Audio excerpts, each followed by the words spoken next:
Now joined by ESPN's Field Yates. Field, we're kind of in an interesting time here outside of the pandemic in the football world. Just we're in between free agency, the start of it, and the draft. And so I just wanted to start things off by asking you, what do you think about the moves that Joe Douglas has made so far in his first free agency as general manager?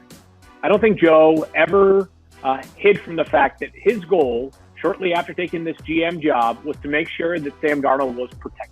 And if you look at what the Jets did in free agency, and George Fant, you've added the players that can start on the left side, or maybe the right side, depending on how the draft shakes out. I think that certainly Connor McGovern's going to help bring some stability to the middle of the offensive line. Greg Van Roten's a player that obviously has his own ties to the Jets from his childhood, who's solid, dependable, and the list goes on. Josh Andrews, you've added layers of depth. You address guys that can be immediate starters. And I think that Sam Darnold is one of the happier players right now, given how things unfolded in free agency. What are they getting in Brashad Perryman? Obviously, Robbie Anderson, a playmaker for this team. He agreed to terms with the Carolina Panthers, and Joe Douglas quickly countered by getting a playmaker himself in Perryman, a former first-round pick who flourished down the stretch in Tampa.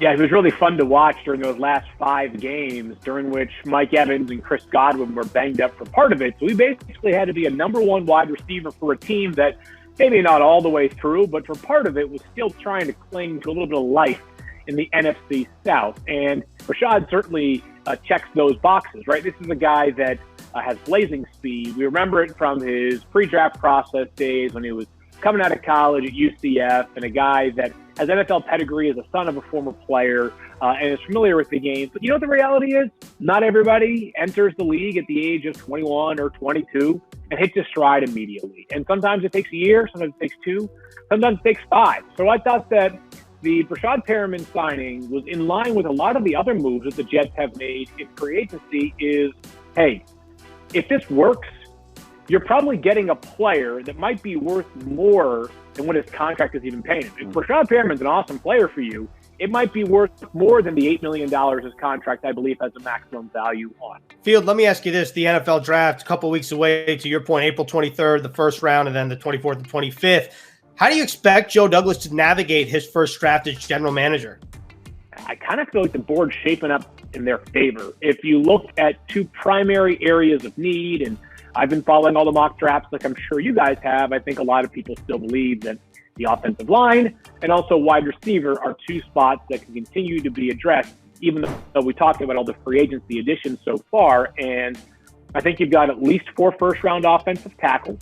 And I think there's an excellent chance that 1 or 2 of them are gone by the time the Jets pick at number 11. But maybe you get the 2nd or 3rd best tackle, and you might get the 1st, 2nd, or 3rd best wide receiver in a loaded class. I mean loaded like everybody knows by now the story of the 2020 draft, besides the fact that it's going to be done virtually, it's going to be all these wide receivers that could go in the first 100 or so picks. Field, where are you on Sam Darnold? 7-6 as a starter last year. His numbers were better across the board. What do you think about Sam and what his possible next step is? Because Joe Douglas said, hey, I'm going to go protect you, and he wants to add some more playmakers around him. I think next year will be a much better evaluation of Sam Darnold. I think we've seen a lot of promising things, but I think that what we've yet to see is Sam in structure. And I don't know that every quarterback's going to always have structure. Injuries take place. A variety of things happen. But I think there's a much better chance that on April 7th of 2021, we feel a lot more comfortable in our evaluation of who Sam Darnold really is. A lot of times the NFL, these players make their largest jump from year 1 to year 2. Sam maybe will see that jump maybe this year as opposed to where it was last year, despite the fact that there was some obvious progress.